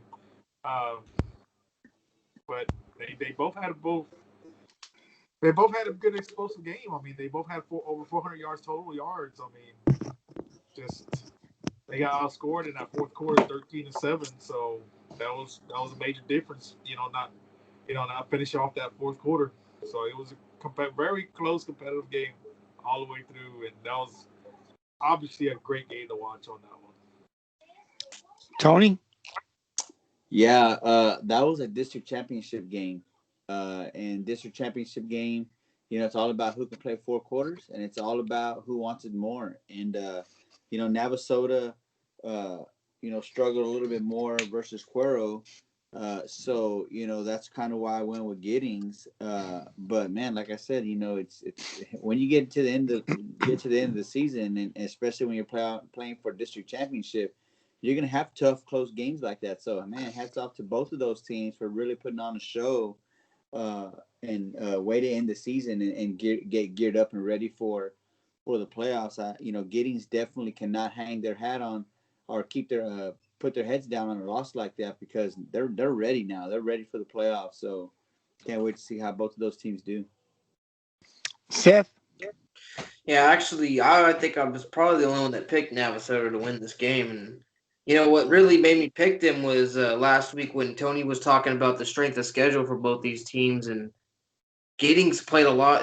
This was a very, like everybody has said, this is a very tough district to even play in because you have to think about who's all in this district. Most of these teams that were former powerhouse teams are former state championship teams, and they're all packed up into one district. And it's crazy to say that Navasota won this district because they kind of struggled early on out of the gate this year. And hats off to them. I had that slim feeling in my gut that they would pull it off, and they did. And I just want to say hats off to Navasota, going into the playoffs as a number one seed now. we'll see what they can do. TJ. I regret changing my pick on this one. No, uh, it was just a really good football game. If you really think about it, it could have gone either way. I think I said it in the podcast when we were making our predictions that we it was going to be a neck and neck game throughout the whole game, and Navasota proved why Navasota is one team to not be counting their chickens on, and you never doubt Navasota, and that's what I did. I made a mistake on that, but I never doubt Giddings either. That's why I went with Giddings because Navasota has been struggling, just like Lagrange, just like Cuero. They've been struggling this season, so that's why I went with Giddings because they've had a consistent run in this district, but Navasota came out strong, competed with Giddings, and ended up playing all four quarters like we talked about throughout this podcast and defeated a really good Giddings team, and now they're district champions, and they have a really good shot at making a deep run in the playoffs with Giddings. Number 12 on the Gridiron Breakdown. You have Palacios Sharks. They play travel to play the Orange Grove Bulldogs. This is a high scoring game. Palacios does take the win 67-52. TJ, you take this one. Yeah, I underestimated Palacios. I'll just be honest. I really underestimated Palacios. Uh, really high scoring game, no defense whatsoever. But great job by Palacios. Way to stick it out against the Bulldogs from OG. Me and Seth, we've had a little bit of a rivalry with Orange Grove over the years when we were in school. So hats off to them, and shout out to that quarterback that threw 3 interceptions my way. So that's my JV year. Seth? Go ahead, I Seth. mean, this one, I was actually kind of shocked by the way Palacios won. I picked Palacios to win it, but I thought this was really going to be a much closer game than what it was. Because Orange Grove no pushover. They're a very competitive team. They've always been a competitive team. I mean, I played them, gosh, every year I was in school. I even played them back when I was in Pee Wee. I started playing those guys when I was on up to high school. They've always been competitive, no matter what. Even after I left high school, they were very competitive, and they were a really good football team. And hats off to Palacios on the big win over Orange Grove. That's all I really got to say on that. Johnny? Yeah, I have picked Palacios because they've been having that explosive offense all season, and they did show it this game too. I mean, with the 67 points and 715 total yards on that one. So their offense is hitting, with their 426-yard rushing too, but not too impressed by giving up those 52 points. But you got your quarterback over there that threw 366 yards of passing. So that was good. That's a good quarterback to be facing over there. So don't know how to say that, but Orange Grove didn't give up the whole game, so they kept fighting back. But yeah, good game there. Yeah. Tony? Yeah, if I'm Palacios, I'm not worried about giving up 57 points because you're giving up 57 points to Orange Grove. I mean, Orange Grove can score some points. I mean, they beat Sinton. They've had some pretty high scoring games themselves. So Palacios, they they've been scoring. They've been having a lot of big wins this season. And I look for Palacios to make a run. And they're 3A, right? 3A. I think They're Palacios is. I think Palacios is doing good. I don't think they're gonna have a problem in the playoffs. That 57 points that they allowed doesn't concern me for Palacios in the playoffs. Number 13 on the gridiron breakdown, you have Blanco Panthers playing against Lago Vista Vikings. Lago Vista takes the win 42-28. Tony, okay. Sorry about that. Blanco, Go, what? yeah, Blanco and Lago Vista. Lago Vista takes the win 42-28. What's your thoughts on that? Yeah, that one I'm kind of surprised at. I mean, you know, they when they played Lano, I thought that they were going to get blown out. I mean, they lost by 20 points, but I thought that that was a pretty good showing. Then they beat Comfort the week after that. So I figured they were gonna be more competitive against Lago Vista. Uh, but they lost. And I picked Blanco just because of the two previous games. But hats off to Lago Vista for really, again, like I said, ending the season on a high note. So good job for Lago Vista. Seth, Yeah, I'm hats off to Log. I mean, realistically, both these two teams are really good competitive football teams. They've been, playoff teams in the past and all that. But hats off to Lago Vista because Blanco's no pushover. But when you can beat those guys by 14 points, I mean that says something. It's a really good competitive football team, and hats And they off to beat the Vikings. Canyon Lake. And they beat Canyon Lake. That's why I picked them. But Yep. TJ. Like everybody said, I was impressed with the way Lago Vista played. They came out the better team. They came out fighting compared to Blanco. Uh, Lago Vista is one of those teams that you cannot doubt either. They may be a 6-3, 7-3, 6-4 team. Either way, um, they actually beat a couple years back. If you remember, they actually came down to Refugio and upset Refugio at home a couple years back. This is the Lago Vista team that I was talking about, and apparently they are still shocking the world, and they shocked me with this win. I was very surprised, and I thought Blanco was gonna actually put up some points on them, but hats off to the Vikings over at Lago Vista. Johnny. Yeah, I had picked Blanco too. I mean, I looked back and I didn't think that Lago Vista was going to pull this one off, but apparently they seemed to pull it off pretty easily. I mean, they did give. I mean, Blanco did have 390 yards total, but Lago Vista came out stronger on this one. So good job, Lago. Another game on the gridiron breakdown. We had Highland Park going up against number 7 Longview Lobos. Highland Park takes the win 18-13. Seth. Yeah, this was one of the more exciting matchups of the week. I think both these teams were ranked in state, if I'm not mistaken. Of Yeah, course, number 2 and number 7. yeah. Of course, Highland Park is the school that Jerry Jones's grandson played for and won the state championship at. And then Longview, they've always been a really good traditional background football program as well.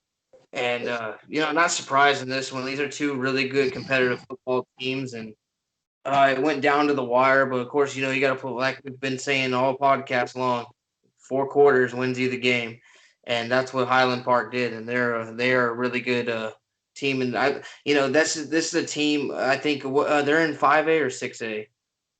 no, five, They're 5A. 5A. 5A. 5A. I think this is a team in 5A. Is it Division One, Division Two? I think it's Division 1. Division One. Division One. This is going to be one of the tougher teams in 5A Division One to beat because of their track record and their history. And we'll see what they can do come playoff time. Their season's not even over yet. They're trying to fight for a district playoff win and get a top seed in the playoffs. Tony.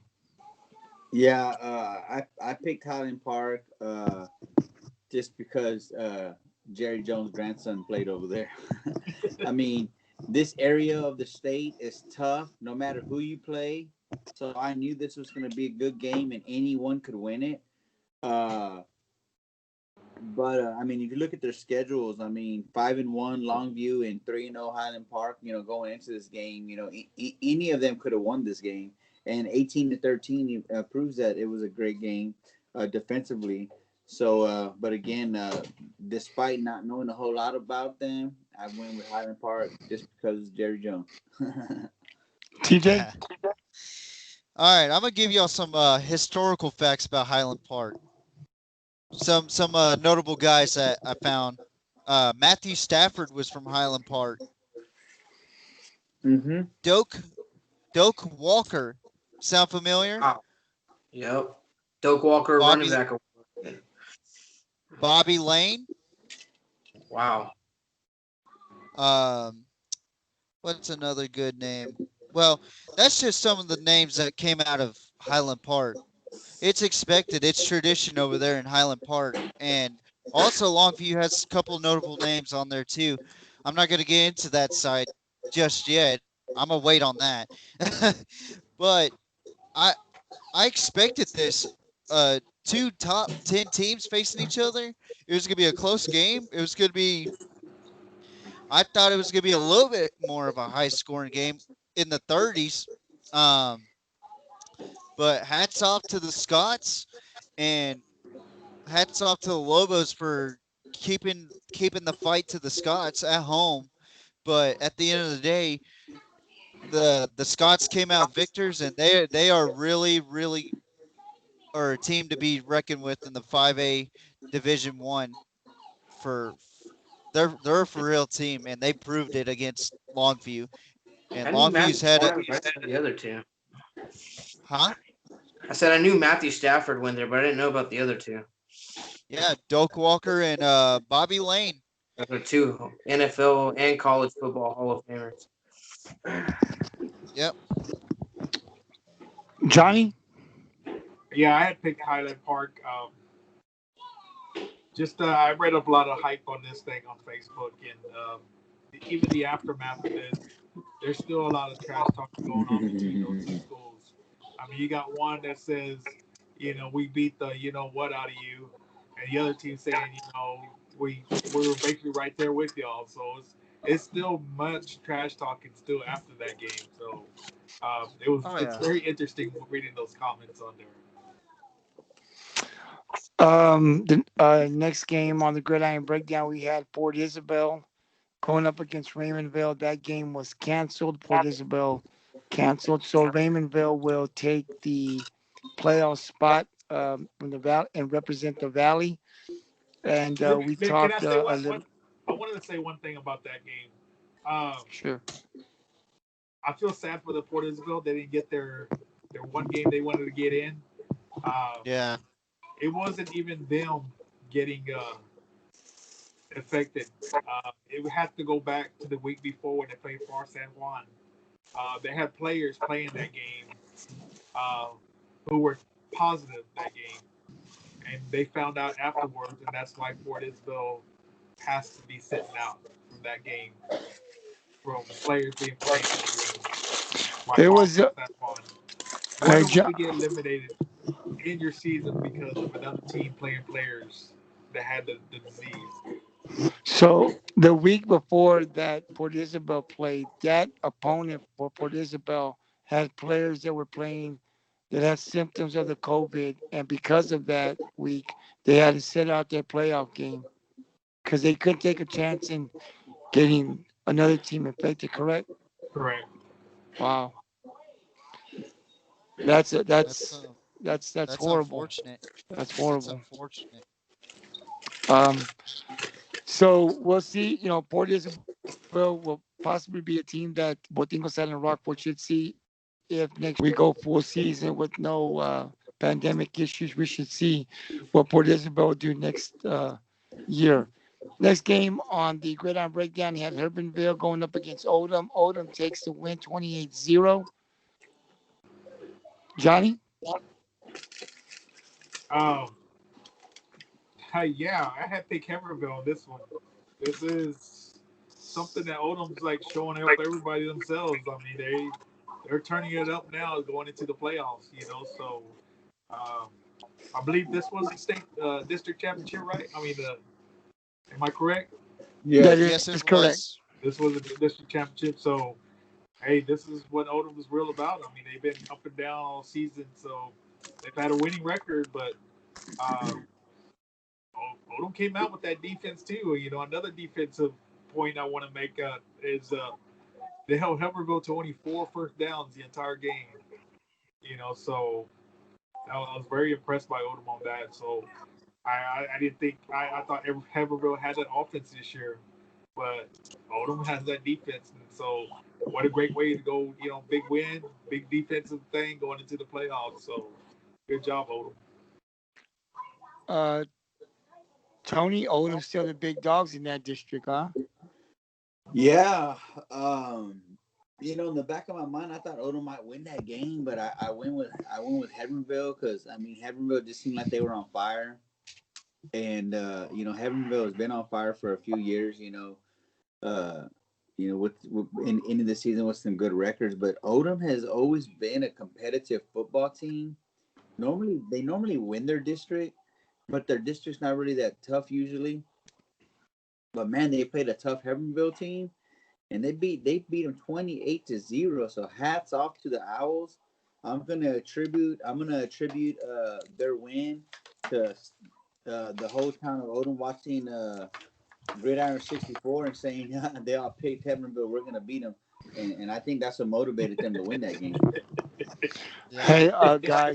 Hey guys, I don't know if you're aware, but we do have an assistant coach on that Odom football team that is a member of the Gridiron. So Oh, we talked to him one time, I right? think he does. I don't know. He's commented a couple of stuff, but he's more. He likes the. He's a baseball coach, I think, and an assistant football coach. But he is a coach out there in Odom. But he is a member of the Gridiron 64. So I'm sure when he gets time, he'll probably check out this video and hear what we say about the Odom Owls. So congratulations to the Owls, and we'll see how far they can go in the playoffs this year. But as they're still the big dogs in that district. Seth. Yeah, I mean, no surprise here. I mean, but both these teams are competitive. Hebbronville's have been a competitive team for a long time. Odom's been a competitive team too. I remember I played against them during the regular season, my junior and senior year, and they played us pretty tough, but we just quarters, of course. And hats off to them for winning their district, and they go to the playoffs again as a district champion, and we'll see what kind of playoff run they can make this year. TJ. I bet you that assistant coach from Odom, he's laughing at us right now that picked Hebronville. He sure is laughing at me because I was so sure about Heavenville taking that victory over Odom, and way to fuel a fire and have a huge win over a hot Hebbronville football team to take district back this year for Odom. Hats off to that defense. Def- Defense to me is like the key factor of winning games, just like what Johnny says with special teams too. But also you got to think about the overall team, and I think Odom did a really good job of playing as a complete team this game. And hats off, man. Like that's a tough Hebbronville team, and you shut them out like that, man. I wonder what they do in the playoffs. They're gonna have their hands full. They got George West. Yeah, that's a game I'm looking forward to because you got a really good defensive minded George West team too. We'll see.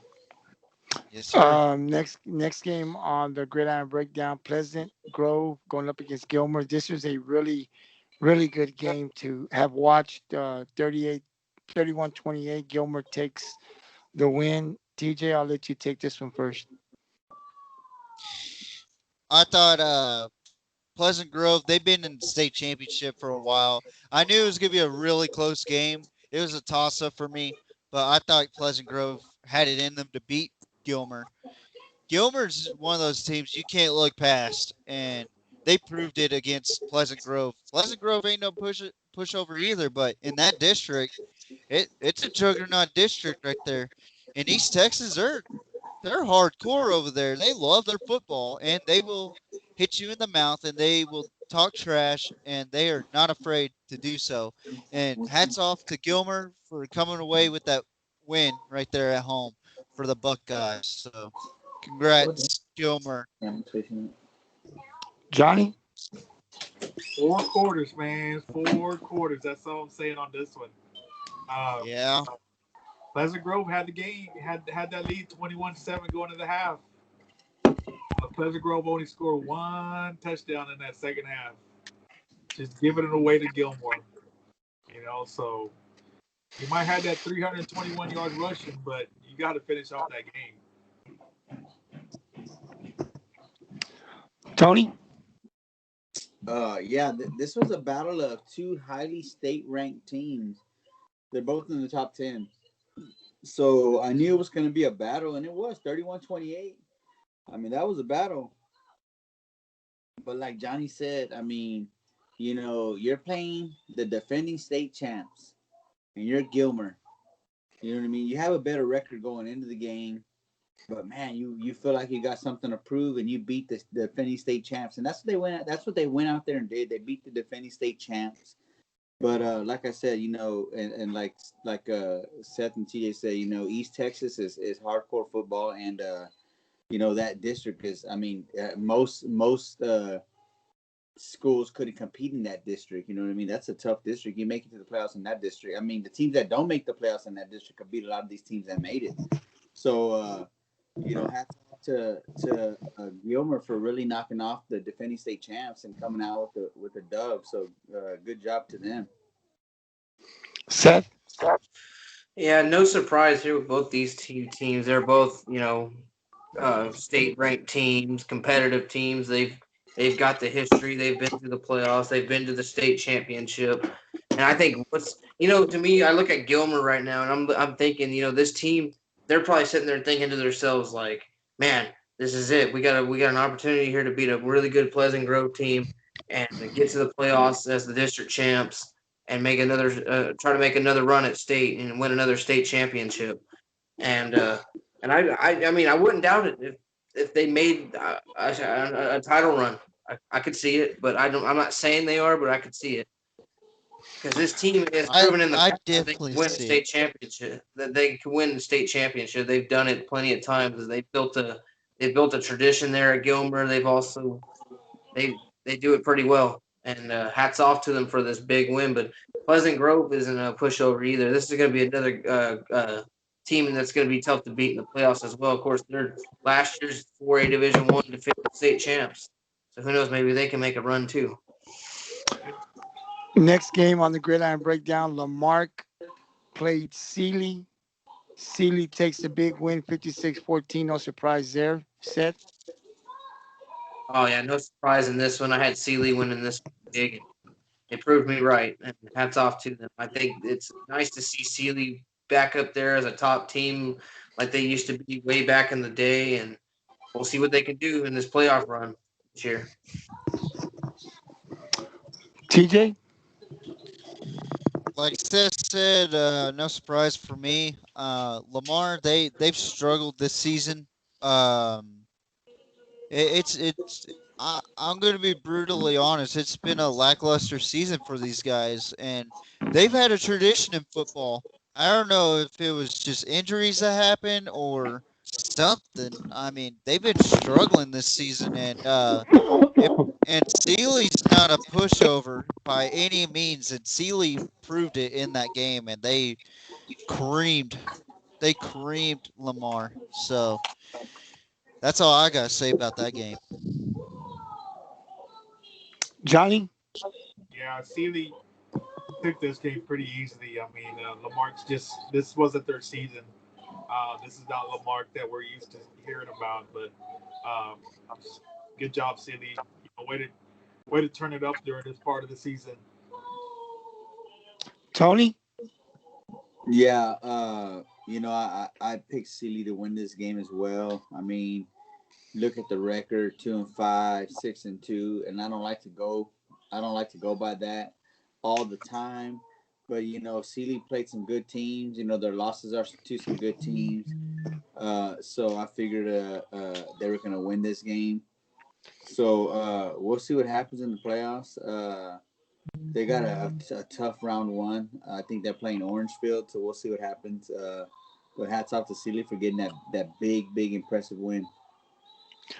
Next game on the Gridiron Breakdown, we had number 2 Alito going up against number 6 Mansfield Timberview, but I think that game was canceled. Am I correct on that? Yes. Yes. Okay. Um, Next game on the Breakdown, we had number 2 Cedar Hill going up against number 10 DeSoto. This was also another good game with Cedar Hill taking the win 49-42. TJ? Oh man, what a barn burner, First half it was 28-20. Me and Seth were watching it. I was actually on the way to Seth's house watching this game. And man, what a victory for Cedar Hill, and what a statement win by Cedar Hill too. Um I just got I just gotta appease the Longhorn Nation over there in Cedar Hill, man. They're they got doubters just like every other team does. DeSoto, they're a tough football team to play against, and hats off to Cedar Hill for competing. And I was really impressed with their quarterback. So I have to change my background to the Cedar Hill football team. Congratulations, you earned the right to hold the Battle of the Beltline this season. Johnny? Yeah, that was a hard game to pick for me on that one. Both had that 4-0 record, and um, it was hard for me to pick on this one. So I just picked my gut on this one. Like Joe was saying, it was 28 to 20 at the half. So it was basically like trading touchdowns to me. I don't know how the game went through the whole time. So the way they ended, was just by a touchdown. So that must have been a great game right there to watch. It was, and what killed DeSoto was they tried to go for it on fourth down, and that Cedar Hill defense stopped them. It was just an overall good game, even though there was basically no defense for the entirety of the game. It was just coming down to that fourth down stop in the early outgoing for DeSoto. So Yeah, so they just the gave up. mental Each team error. gave up 420 yards to each other. So Yeah, it was just no defense. It was all offense in that game. And it just comes down to mistakes, and DeSoto made the more mistakes, and that was a crucial mistake. Even though it was early, it was still a crucial mistake, and it proved it. And Cedar Hill did a really good job at taking advantage of that. Tony? Yeah, and some of the highlights that I saw, what it looked like to me is there was two great quarterbacks facing each other. One of them was throwing the ball, and one of them was running with it. I mean, both of them had stout offensive, defensive linemen. I mean, I mean, most teams would struggle to score points against a line and a D line the way they had. But man, that they were two great quarterbacks. I don't know if they're the D1 commits, but if they're not, they ought to be because they are freaking phenomenal, both of those quarterbacks. So we'll see what happens. I picked DeSoto to win that game. I don't know if Cedar Hill was favored. They probably were. I don't know.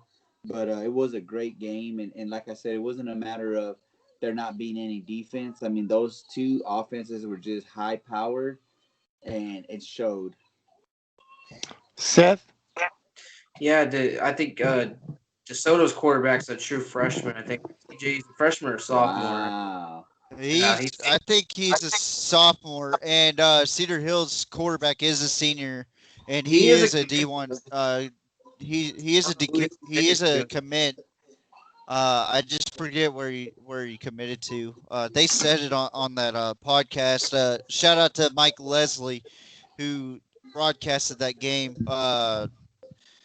That was a spectacular game, and I think I shared it on our Facebook page. And I tell you what, man, that was a awesome game. And there's a lot of oh yeah, Samari Collier is the name of the quarterback for DeSoto. He's got an arsenal behind him. He's and They DeSoto's were a saying young team too, so DeSoto is a really good football team, and they're a young football team. They got a young quarterback. They got a young receiving core that's in the uprise. I see them possibly going to state in the next couple of years, probably back to back for 6A. Yeah, they were saying during the game that this quarterback for DeSoto, when it's all said and done, by the time he leaves DeSoto, he could be a 5-star commit or a 5-star Yeah, prospect, and he's that good. And hats off to both these teams. It was a really electrifying game, and it just to me it reminded me of like a 6A playoff game, the atmosphere and just what came with it. And hats off to Cedar Hill for taking the victory and taking the belt line this year, and see what both teams can do in the Class 6A playoffs and see how far they can both go.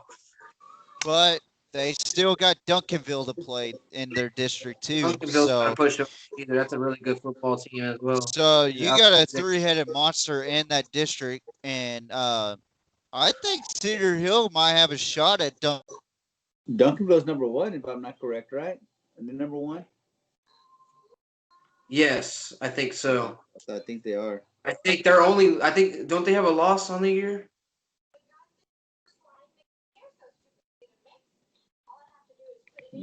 I'm Mm, not sure. Well, because I remember, I think me and Gabriel were talking about it a while back. I don't know if it actually counted. It might have just been an exhibition game. Duncanville had played IMG Academy. IMG Academy yeah. came to Texas to play Duncanville this year, and I never got to see the score of that game or Yeah. even what happened. 41-14. Dang. They got hammered. Well, I mean, IMG Academy. It's all 300. It's all class 300 ESPN recruits that go to that Yeah. school. Uh, Yeah. it's not a shocker in that one. I mean, of course, that team is going to win football games. Wow. And then the last game on the Gridiron Breakdown, we had Dumas versus Pampa. Dumas gets the win 28-9. Seth, I'll let you take this one. Yeah, this was actually one of the games on the schedule I was really looking forward to. These are two competitive teams out there in that district they play in. I think what's Class 4A, Division 2 or Division 1. I think it's one of those. And these were the two teams fighting for the district title in that district. And of course, Dumas came away with the win and the district championship. And I just hats off to him. It was a very competitive game, and we'll see what these two teams do in the playoffs. They're both going in there with high regards in the playoffs. Um, Tony? Yeah. I'm not sure if they were playing for number one because they're number three after that. In 4A Division One, Region One. But yeah, I picked Dumas just because of the big win they had the week before. Um, so I didn't. We talked that we didn't know a whole lot about these teams going in. But their game before, 23-9. I mean, it shows that they got a lot of defense. The team before that only scored 10. They're a team with a really good defense. Really allowing very few points. I mean, you can. I think all the teams they played, the last 5 games, they only add up to like 20. So a little bit over 20. So they do got a great defense. But hats off to Dumas in 4A Division One. See how they do in the playoffs.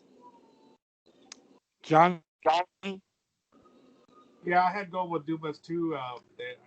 What Tony was saying that game before that 23-9 against Canyon. That's basically what I went by. That's what Pampa played that same exact team, which they lost to 21-7. So I was kind of looking at the Dumas uh, defense, So I think that's where I win, and both teams basically did pretty good. I thought, overall as far as their defense, nobody stood out outstanding. Uh, Dumas had 234 yards total.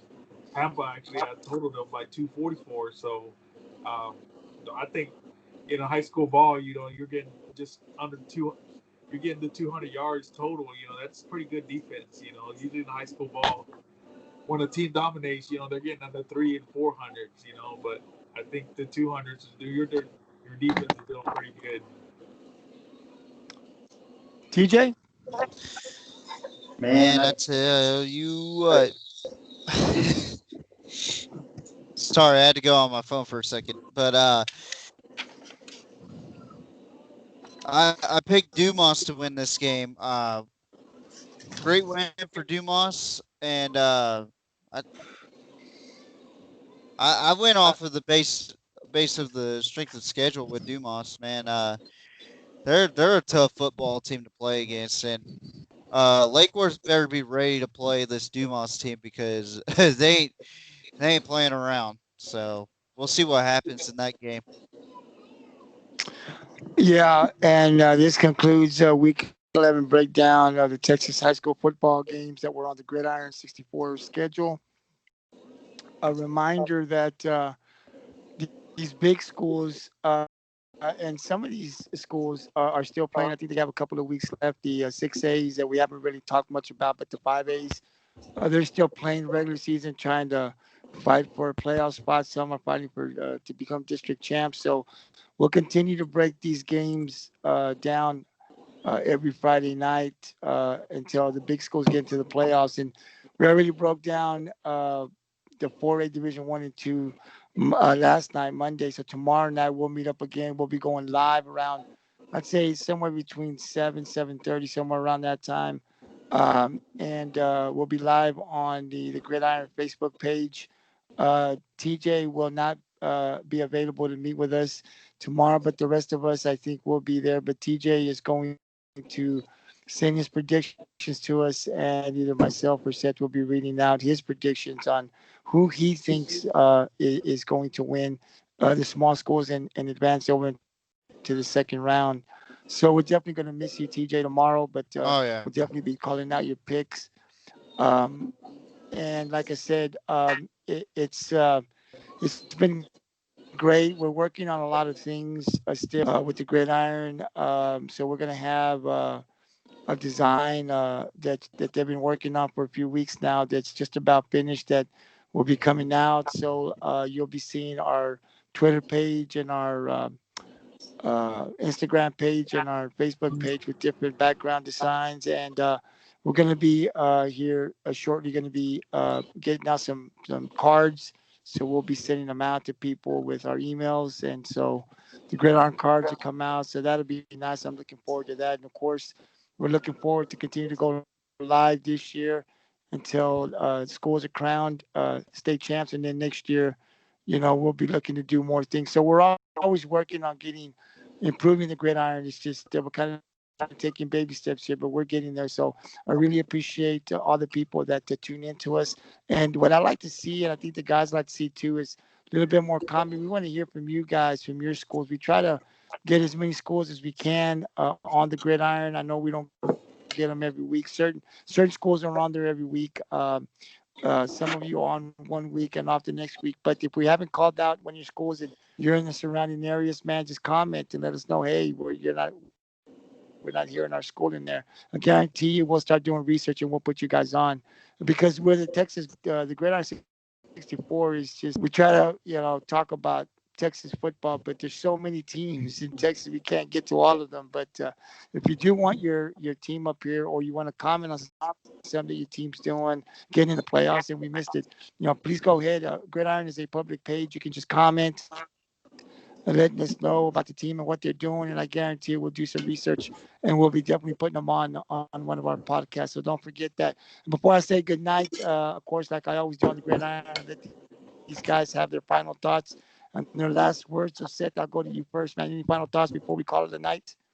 Yeah, I just wanted to say I'm looking forward to tomorrow night going live again. We had a pretty good turnout last night. with the views, and all of us that were there last night to participate, and appreciate Tony for letting us do it at his house. Of course, we'll be there tomorrow night to do it again, and also wanted to say looking forward to these smaller school playoffs this weekend's playoff football time in Texas, and it's special. We all know that. All of us have probably.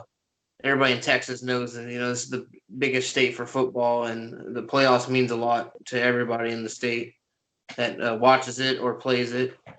And also, I wanted to give a big shout out to some of these teams that overcame COVID and made the playoffs, or if they didn't make the playoffs, it's still something to be proud of if you came back and played a football, any football games the rest of the season and just had a good rest of the season, and we'll see what they can do next year coming back out.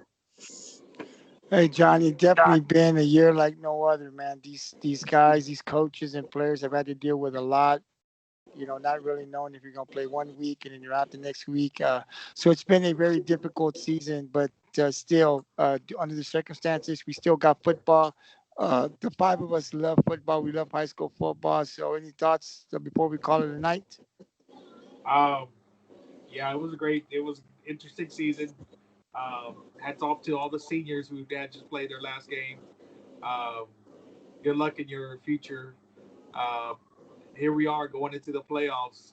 Everybody's got basically a 0-0 record. It's a whole new season. Let's see what number 4 seed could knock out number 1. I'm very excited by continuing on. Season number 2 pretty much.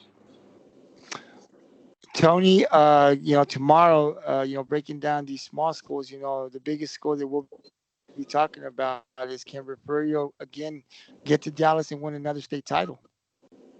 Yeah, I think Refugio. I can never doubt them. You know what I mean? The way they win, every win they have is is by a large margin, very convincing wins. Uh, that they're a team that does not skip a beat. That Coach Herring has done such a phenomenal job. I know he's gotten a lot of heat over the years for the way he wins games. But I'm with him 100%. You got to train those boys to play long seasons and tough games, and got to keep them on the field. They don't get that endurance from only playing half of a game. So I think what he's doing is the right thing, and hats off to the winning tradition they have over there in Refugio. I'm glad that they're part of the Bay Area, and I just can't wait for them to bring another title to the area. I think they'll Hey, get it. hey, TJ, and sticking with Refugio, right? I don't think they had a home game this season, did they? No, they actually went on the road this season because they were doing construction on the stands for their field. They're upgrading their stadium for next year, but they went on the road each game, 8 games straight, and went on the road. They actually contacted schools during the COVID season, which I really want to give a shout out to Refugio for doing that. I need to Saying know. what they went to Divine their first game, won 33-7. That's a hard team to play against, Divine. Every year they always have a good team, and I really just want to give a shout out to every high school football team in the state of Texas. Hell, even in the United States, the schools that actually got to play football, the schools that the kids, the coaches, the boosters, the communities, everybody in the state of Texas and also in the United States. Huge shout out for wanting to play football, even though we had a pandemic and a very serious virus out there, and a lot of people need to take precaution for it. But I will miss you guys. I will be busy tomorrow night. I'll be busy until Sunday morning is when I'll not be busy. But I will send y'all my picks, and all the Riddle McGriddle fans out there will know who I got this week. And I tell you what, a lot of teams or a lot of people didn't talk about this team, and I'm very surprised. Watch out for Vanderbilt Industrial. Oh yeah. Oh yeah. Watch out for those Cobras because they are a team to be reckoned with this year. Back-to-back district championships under Jamie Dixon, a former coach of mine at Seth Wright's, and man, watch out for them Cobras. They are ready to win, and I have a feeling this might be a bold statement for me, but I have a feeling they might go to the semifinals, even to the state championship. It's possible. Just Oh, you're on record now. You're on They record in now. 3A? Aren't they in 3A. 3? Yeah. yeah, Wait. They don't gotta play Refugio, so nah, that's the only thing. But 3A's not a pushover It's not. classification either. You got really good 3A's on there. You got uh here I can pull up the bracket right now. Uh 3A Division 1 I believe is right. Yeah, here you go. So you got Columbus, you got East Chambers, McGregor, Yoakum, Lorena, Crockett, Little River Academy. Uh, on the Region 2 and Region 1 side, you got Shallow Water, you got Wall, you got Boyd, you got Brock, who's projected to win state this season. I mean, You got shoot, Wall's a pretty good football team in their own right. They've won state before too. Brock's a defending state Brock, champion. yes, Brock is defending. Yes. You got Mineola. They've been there Hey, before. Hunter in that division too. You got West, you got Grandview, you got Teague, you got Tatum. You got See, all that's these. is Grandview. I like Grandview a lot. I've been following them all year. They're a pretty good football team. TJ. Well, guys, I'll tell you this. Before we shut it down, we may just have to dedicate one podcast if Refurio and Shiner do meet up. We may do a 1 hour or so podcast just on breaking that game down because, I'm talking to people from the Refurio area, which I've done the last couple of days. They seem to think that the team that wins, if these two teams meet, will it's got a good chance of being state champs again. So it was a good game last year. So if these two teams meet, we just may dedicate one podcast and break that game down really good and talk about that game because that's going to be a good game. I didn't get to see it last year, but I did hear a lot of stuff on that game, and it came down to Refurio needing a couple of breaks that went their way to have to beat a good Shiner team and then advance. And of course, the results where they won a state title, right? So we'll see if they can do that again. But until then, TJ, we'll see you back on Sunday, man. You take care of yourself, guys. We'll see you guys tomorrow over at T's house to break down the small schools. And until then, you guys have a great night. And we'll continue to break these games down next week. So until then, see you tomorrow. Peace out, guys. Peace Peace out. out. Peace out. Hook